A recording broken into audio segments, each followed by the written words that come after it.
অত্র এলাকার সবচেয়ে দামি মানুষ, সবচেয়ে সুপরিচিত মানুষ হযরত আল্লাহ জনাব হযরত মাওলানা তাজুল ইসলাম সাহেব শেখুল হাদিস হযরত আছেন, বয়ান করবেন, আপনাদেরকে নসিহত শোনাবেন।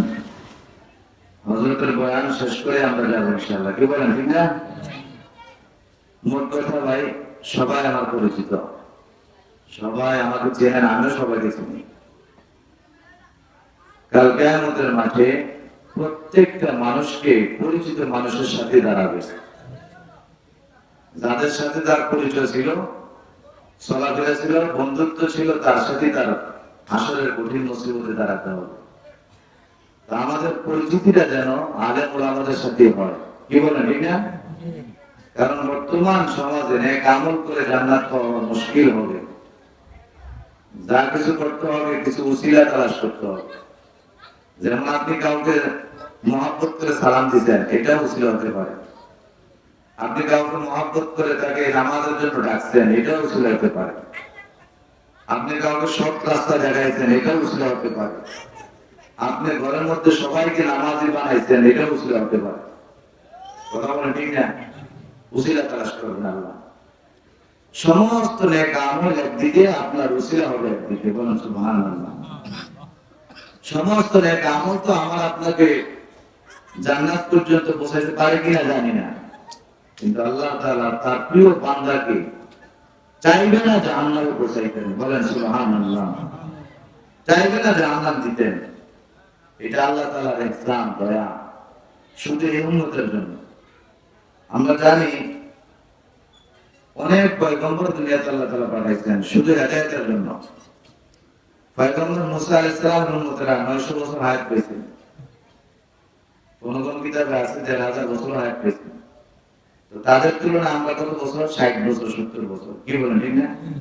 এটা হায়াতে না, তাদের তুলনায় এটা হায়াতে হতে পারে না। 200 বছর পর্যন্ত তারা শিশুই থাকে।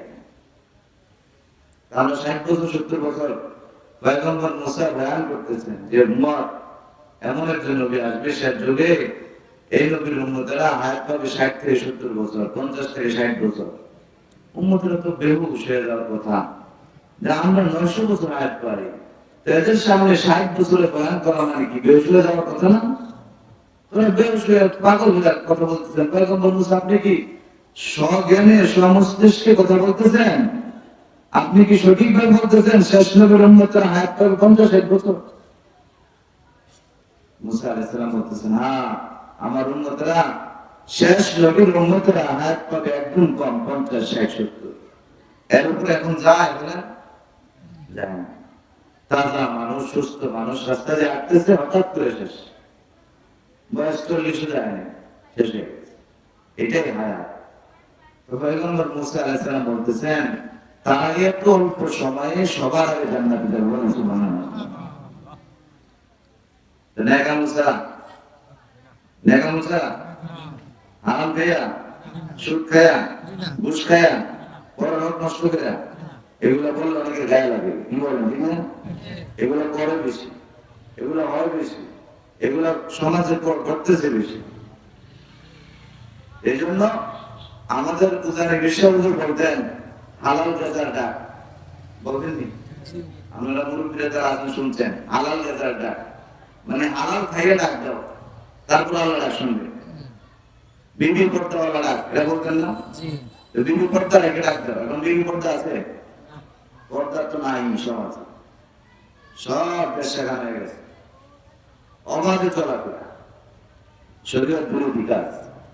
ওলামায়ে কেরাম তো বহু চেষ্টা করতেছেন। আমি শুনি মাঝে মাঝে যে এই এলাকার প্রত্যেক মসজিদে মসজিদে হযরতরা ইসলামী বয়ান করতেছেন এলাকার সবার উন্নতির জন্য, আমলের জন্য। কিন্তু আমরা ওই এতটুকু কানের মধ্যে যতটুকু গেছে এরপর আমরা আজকে মাহফিল, ফজরের নামাজ যদি জামাতে না হয়, মাহফিলে কোনো দাম আছে? আজকে মাহফিল এশার নামাজ যদি কেউ না পড়ে, মাহফিলে কোনো দাম আছে? যাই হোক, ওলামায়ে কেরাম যে কথাগুলো বলতেছেন আমার আপনার উপকারের জন্য কিনা, এগুলো কেউ অন্যরকম মাইন্ড করে দোকানপাটে বসে সমালোচনা কখনই করবেন না। আমাদের বদভ্যাস, একটা কথা যদি ওলামায়ে কেরামের মধ্যে হতেই পারে এবং হতেই পারে একটু ব্যস্ত হয়ে যেতে পারে। এই কথাটাকে আমরা কিভাবে মানুষের কাছে অপপ্রচার করা যায় এই পায়তারা শুরু করে দেয়। এগুলো যাতে না হয়, ভুল মাত্রই মানুষ, কি বলেন ঠিক না?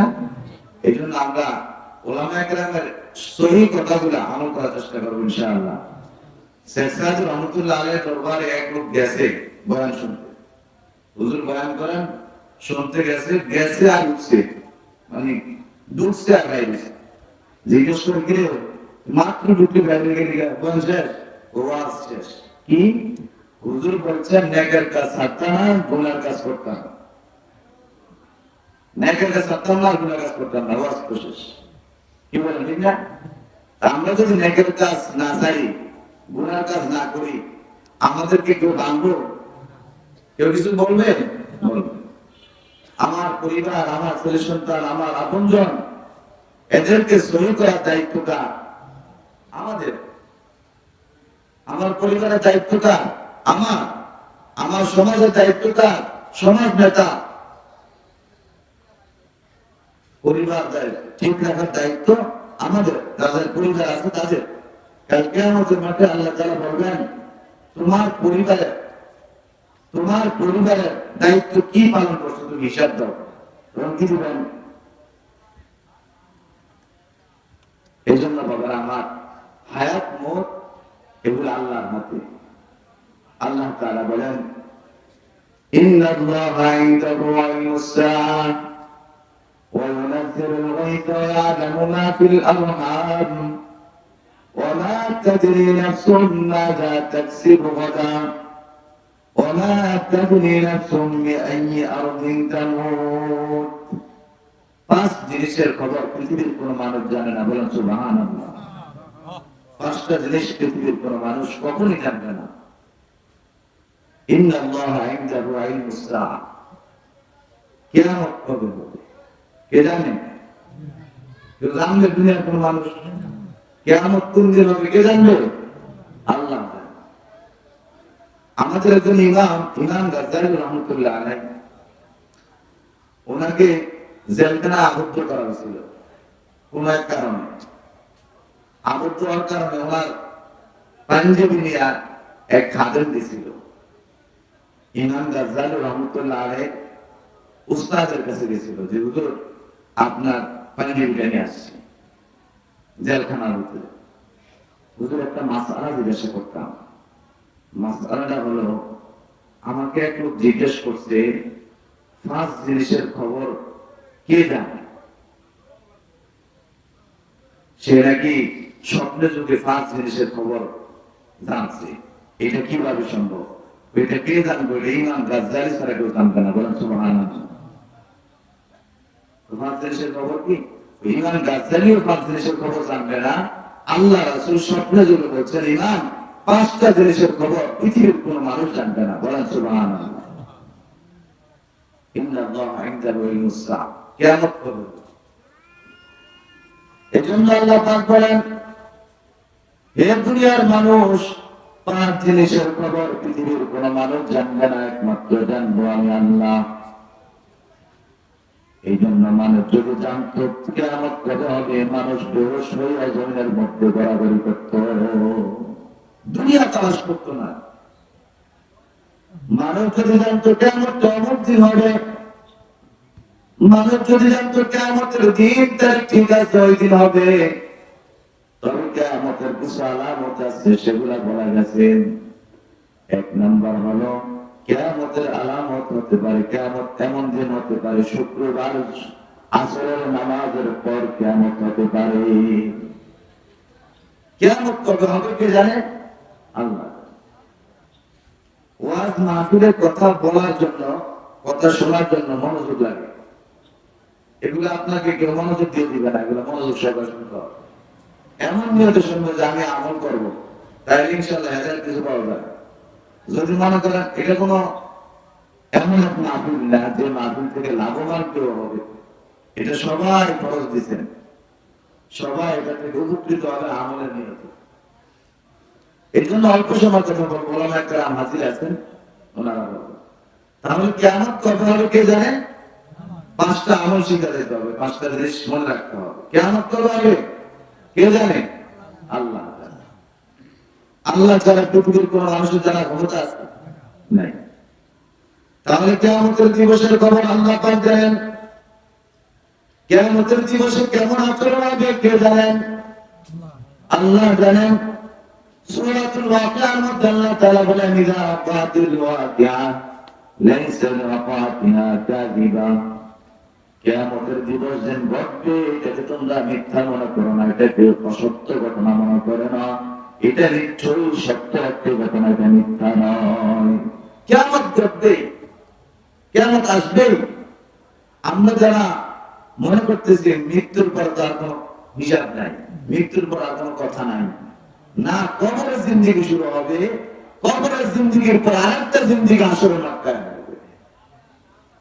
বাবা আদম থেকে আজ পর্যন্ত যত মানুষ মৃত্যুবরণ করছে এবং কিয়ামত পর্যন্ত মারা যাবে, প্রত্যেকটা মানুষ কিয়ামতের দিদার। যার যেখানে দাফন আছে সে ওখান থেকে দাঁড়াবে। ইসরাঈল আলাইহিস সালামকে আল্লাহ তাআলা ওই পর্যায়ে করে রাখছেন, ওই পর্যায়ে রাখছেন যে যখন সিংহার ফুঁক দিবে সাথে সাথে তারা জমিন থেকে দাঁড়াবে। ওই কিয়ামতের ভয়াবহ দৃশ্য যদি মানুষ মনে করত, ওই কিয়ামতের ভয়াবহ দৃশ্য যদি মানুষ একটু অনুভব করত, চিন্তা করত, পৃথিবীর কোনো কাজকর্মই মানুষ করত না। এতটা ভয়াবহ, এতটা ভয়াবহ। হাদিসের মধ্যে রাসূল বলেন, কিয়ামত কেমন আকৃতির হবে? রাসূল বলেন, কিয়ামতের দিন সূর্যটা ভাও ফিট থাকবে, 1 বিঘা উপরে থাকবে। এখন তো সূর্য কোটি কোটি উপরের মধ্যে, তাও উল্টা পিঠে তাপ দিতেছে, তাও সহ্য করার ক্ষমতা নাই। কিন্তু কিয়ামতের দিন আল্লাহ তাআলা সূর্যকে ভাও করে দিবেন এবং 1 বিঘা উপরে থাকবে। কিয়ামতের দৃশ্য দেখে মানুষগুলা হাই প্রকাশ করে চিৎকার করে কাঁদবে। কিয়ামত এমন কঠিন এক পরিস্থিতি হবে। কিয়ামতের দিন 1 বিঘা সূর্যের উপরে থাকবে। একটু অনুভব করেন তো, এখন কোটি কোটি গুণ উপরে সূর্য, সহ্য করার ক্ষমতা আছে আমাদের? তাপ সহ্য করতে মাঝে মাঝে এই যে চৈত মাস অনেকটা, অনেক কষ্ট, গরম সহ্য করতে পারি? এত উপর থেকে তাপ মারতেছে। এখন যখন 1 বিঘা সূর্যের উপরে থাকবে, তখন আমার আপনার পরিস্থিতিটা কেমন হবে? এই জন্য আল্লাহ তাআলা বলেন, ওই কঠিন মুসিবতের দিন, কঠিন পরিস্থিতির মাধ্যমে কিছু কিছু বান্দা বান্দীকে আল্লাহ তাআলা আরশে আযীমের ছায়ার নিচে স্থান দিবেন। যারা দুনিয়ার জমিনে নেক কাজ করেছে, নেক আমল করেছে, আল্লাহ তাআলা তাদেরকেই আরশে আযীমের ছায়ার নিচে স্থান দিবেন। এছাড়া বক্তারা পাবে না ওই জায়গা, বক্তাদের সুযোগ নাই যে আরশে আযীমের আল্লাহ তাআলার এমন এক জায়গা যেখানে না ঠান্ডা না গরম, আরামদায়ক জায়গার মধ্যে আল্লাহ তাআলা বিছানা দিবেন। আর যারা জাহান্নামী বাম হাতে আমলনামা করে, তারা কিয়ামতের দিবসে দাঁড়ায় থাকবে, 1 বিঘা করে সূর্য উঠবে, সমস্ত আযাব তাদের উপর প্রয়োগ করা হবে। হাদিসের মধ্যে রাসূল বলেন, পিপাসার্ত অবস্থা থাকবে তারা। পিপাসার্ত অবস্থা কি খাবে? এই জন্য এতটুকু পর্যন্ত রক্ত পুষ্করিত পানি এতটুকু পর্যন্ত থাকবে। শেষমেশ তারা এগুলো খাইতে বাধ্য হবে, পান করতে বাধ্য হবে। পান করার সাথে সাথে পেটের মধ্যে আকুরি উকুরি যা আছে সব পায়খানা করে বের হয়ে যাবে। বলেন নাউযুবিল্লাহ। এটাই কিয়ামতের দিবস। ওই কঠিন মুসিবতে সবাইকে হাজির দিতে হবে। আজকে অনেকে মনে করতেছেন পৃথিবীর এক প্রান্ত থেকে অপর প্রান্ত ভালাই যাবো, কোনো অসুবিধা নাই, ভালাই যান। শেষ ঠিকানা একটা, সেটা হলো হাসরের কঠিন মুসিবত। এই জন্য হাদিসের মধ্যে রাসূল বলেন যে কিয়ামতের দিবসের মধ্যে কঠিনতম কঠিন পরিস্থিতি স্বীকার করবে কারা? যারা দুনিয়ার জমিনটাকে নিজের মনে করেছে, আপন মনে করেছে, জমিনটাকে নিজের ভোগ বিলাসিতার জায়গায় মনে করেছে, যেমনি পারছে তেমনি খাইছে, হালাল হারাম তালাশ করে নাই, সুদ ঘুষ তালাশ করে নাই, পরের হক তাকায় নাই, অন্যের হক নষ্ট করছে, এমন মানুষ আছে না নাই? তারাই অবস্থা খুব খারাপ হবে তাদেরই। এই জন্য বাবা, দুনিয়া থেকে বিদায় নেওয়ার আগে পরিপূর্ণ ইমানদার হয়ে কবর যাওয়ার চেষ্টা করব, বলেন ইনশাআল্লাহ। আল্লাহ পাক বলেন, ইয়া আইয়ুহাল্লাযীনা আমানু দুখুলু ফিস-সিলমি কাফা, তোমরা পরিপূর্ণ ইমানদার হয়ে কবরে আসো। পরিপূর্ণ ইমানদার না হয়ে আসলে কি অবস্থা হবে? ভয়াবহ অবস্থা হবে। কবরের জিন্দেগীর অবস্থা যদি মুসলমান দুনিয়ার মানুষ জানতো, দুনিয়া সব ছেড়ে দিত। সবাইকে যদি বলি লা ইলাহা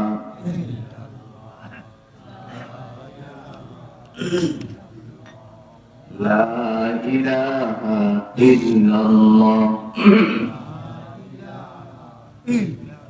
আবার যদি করি লা ইলাহা ইল্লাল্লাহ।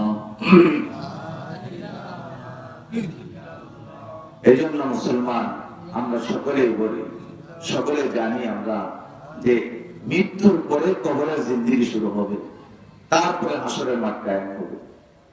আমি কথা বলতেছিলাম, আল্লাহ তাআলা বলেন 5 জিনিসের খবর কেউ জানে না। 1 নম্বর কি? কিয়ামত। কিয়ামত কখন হবে কে জানে? আল্লাহ জানে। 2 নম্বর হবে আমার আপনার মৃত্যু কখন হবে কে জানে? জানে আমরা? আপনারা কেউ জানেন মৃত্যু কখন হবে? মৃত্যুর খবর যদি মানুষ জানতো তাহলে মৃত্যুর আগে এমন ভাবে গাছটি গুছাই দিত, দুনিয়া সব ছেড়ে দিত, ব্যবসা বাণিজ্য সে মনোপ্রান্তর্য করে থাকতো। যেমন ডাক্তার ক্যান্সার রোগীর ডাক্তার ট্রিটমেন্ট দিচ্ছে যে আপনি 3 মাস বাঁচবেন, ক্যান্সার আপনার ভালো হবে না, 3 মাস পর্যন্ত আপনি বাঁচবেন, 3 মাস পর মারা যাবেন। ওই লোক চিন্তা করলো, প্রসিদ্ধ ঘটনা, ওই লোক চিন্তা করলো যে 3 মাস বাইচা লাভ কি, থেকে লাভ কি বাড়িতে, এই অসুস্থ নিয়ে চলছেন, আল্লাহ রাস্তা বের হয়ে গেছেন, দিনের রাস্তা বের হয়ে গেছেন।